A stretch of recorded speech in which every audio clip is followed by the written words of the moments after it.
Parlement européen. maax benn député bu ñuy wax xawma nan Zenga. Juliette Zenga. temps yooyu qu'est-ce qu'il faisait mooy que dañuy jël meewu seen meewu pëndëx bi ngeen di def nii 100 francs nii. dañ ciy def dëwlin ba mu fees. dañ ciy def non loolu beneen débat la. nga ni lan s'il te plaît. gis nga dañ ci def dëwlin ba mu fees. lan la ñuy def dëwlin. meew bi. bi ñuy naan bi ngeen di naan nii lu naa la wax lu tax. gis nga yow déjà boo jëndee sachet meew 30 grammes sax bu ñëwee la 100 francs la nga sa xel war a tey. nga mu jugee ci nag ñu transformé ko def ko ci sachet jaay la ko 100 francs tu vas te dire y a quelque chose qui ne va pas. Qu'est-ce qu'ils vont faire waa Europe dañuy jël meew bi li ñuy wax lipide bi li tax mu nekk meew li ñuy dindi matière grasse boobu li ñuy dindi def ko beurre jaay ko ñoom seen dëkk parce que am na valeur léegi meew bi li ci des xam nga meew foog mu am lipide selon OMS c'est 25% masse pour masse léegi ñoom il faut ñu compléter li ñuy def mooy dem Indonésie mooy diwlin yooyu ngeen di gis ci boutique yi suba teel gi muy way la ñuy jël mottalee ko loolu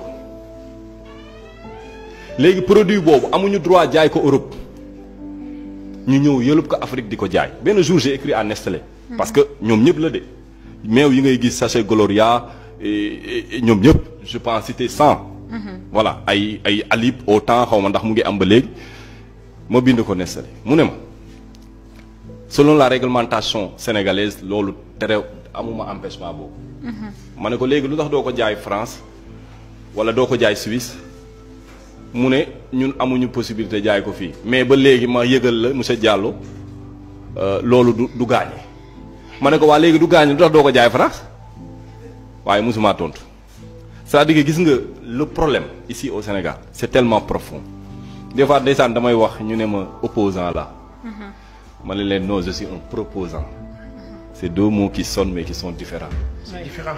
parce que gis nga Nabou. mais pourquoi kuy wax dëgg rek ñu ne la opposant nga. Nabou man damaa jël dossier. oui.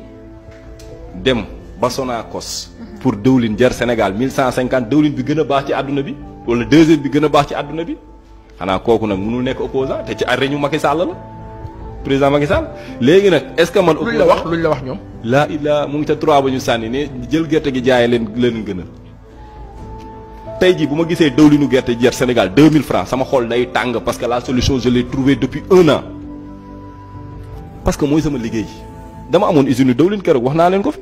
usine dëwlin bi chinois yi dañ ko rey ba mu dee damay toog dootuma am gerte et j'arrête c'est la même chose pour la Sonacos Sonacos lu muy def léegi dégg ngeen ko fan yi mu ne Agropole centre dafay dem jaayi xorom Sonacos di jaay xorom.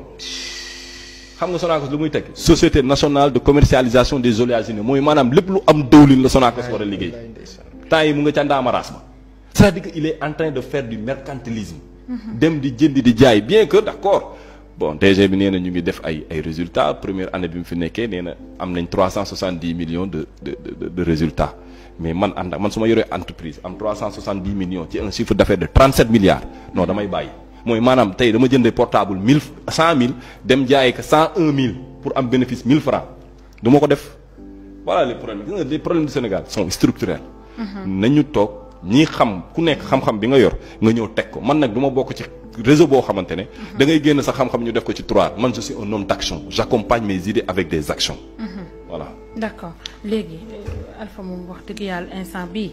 man bu fekkee internet yi jëluñu seen dose man jël naa sama dose dañu bëgg a xam exactement. lan mooy solution bi ginnaaw loolu yépp ñu jóge ci OGM yi yépp pour avoir une autosuffisance alimentaire au Sénégal lu jëm ci wàllum mbay ak ban solution lañ mën a teg pour au moins Sénégal di lekk lu ñu bayee ci dëkk bi ba pare mu nekk lu sen loo xamante ne mën nañu koo jëfandikoo. sa phrase boobu nga mujjee neex na ma lekk lu sen. pour ñu lekk lu sen au Sénégal il faut qu'on retourne 30 ans en arrière.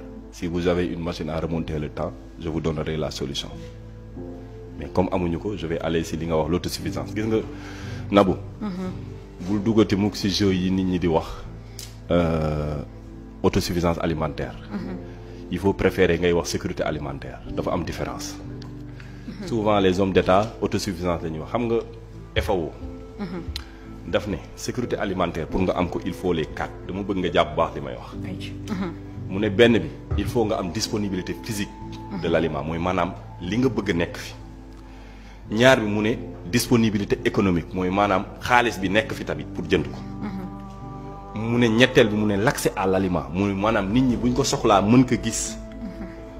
mu ne quatrième bi mu ne ñoom ñett ñëpp na fi nekk ci at bi yëpp mooy nit ki saay su ko soxlaa am ko. loolu bu manqué rek amoo sécurité autosuffisance nga am te autosuffisance baaxul loolu moo ñu dal ci soble bi Sénégal day produire 400 000 tonnes par an loolu moo ñu doy pour suñu autosuffisance mais problème bi pas Assane mooy 400 000 yëpp day génnandoo ci benn jour. léegi comme 30 000 la ñuy lekk par weer mënuñu lekk 400 000 yëpp conséquence bu ñu amul fuñ ko denc ni muy mujjee mooy gas di ko suul.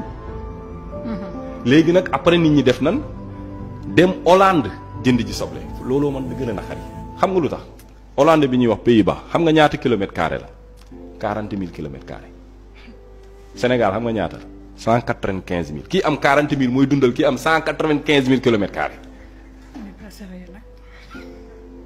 c'est-à-dire que gis nga je passe beaucoup de temps ci affaire yi yenn saa yi damay dox ay yenn document toog non sama xol day jeex quoi parce que dañu toog ci kaw solution bi di dund problème yi parce que en psychologie dañ naan la première façon de régler un problème c'est d'accepter qu'il y a un problème tant que nanguwoo problème am na du am. gis nga fan yi dans le Saloum seen mboq mi ñu ngi koy attaquer li ñuy wax les chenilles des les larves des maïs. ministre bi génn na barki démb télé xam nga lu mu wax nee na loolu amul xam nga kooku accepté wul ne problème bi am na. juste parce que bëgguma président bi laaj ma wala wax ma. parce que xam nga lu tax président Macky Sall bi mu fi ñëwee ba léegi budget bi daanaka dafa doublé de agriculture jaaree na si